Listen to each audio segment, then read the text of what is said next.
Ça fait longtemps que les États-Unis cherchent à extrader Julian Assange et il ne semble pas changer d'avis. Qu'est-ce qu'il risque aujourd'hui, Julian Assange ?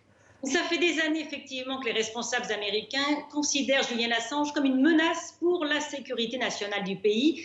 L'administration Obama avait cherché déjà à obtenir son arrestation et son extradition, mais était toujours freinée par le premier amendement de la Constitution américaine qui, vous le savez, garantit la liberté de la presse. La défense de Julian Assange a toujours été la même.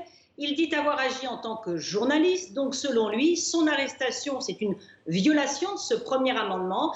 La justice américaine aujourd'hui tente donc de contourner cet argument et elle l'accuse de complot de piratage informatique, c'est-à-dire qu'elle l'accuse d'avoir aidé l'analyste du renseignement militaire Chelsea Manning à entrer dans les systèmes informatiques de l'armée américaine en 2010. Il risque pour ça 5 ans de prison, pas un mot pour l'heure sur la diffusion elle-même des documents, ni sur la campagne présidentielle de 2016. Vous vous souvenez, le Wikileaks avait publié des centaines de milliers d'emails piratés dans les systèmes du Parti démocrate et d'Hillary Clinton. Mais ce que craignent les avocats de Julian Assange, c'est que les États-Unis avancent d'autres chefs d'accusation une fois que le fondateur du site sera sur le sol américain.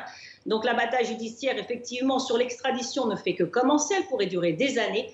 Mais prochain rendez-vous devant la justice pour Assange, ce sera le 30 mai. Et en attendant, Elisabeth, Chelsea Manning, vous en parliez tout à l'heure, l'ancienne analyste de l'armée américaine, est toujours en prison. Oui, elle avait été condamnée en 2013 à 35 ans de prison pour espionnage, mais après 7 années derrière les barreaux, Barack Obama avait commué sa peine. Elle est retournée en prison le 8 mars dernier, cette fois pour avoir refusé de témoigner devant un grand jury américain sur ses liens avec Assange. Et pour le moment, tous ses recours en appel ont échoué.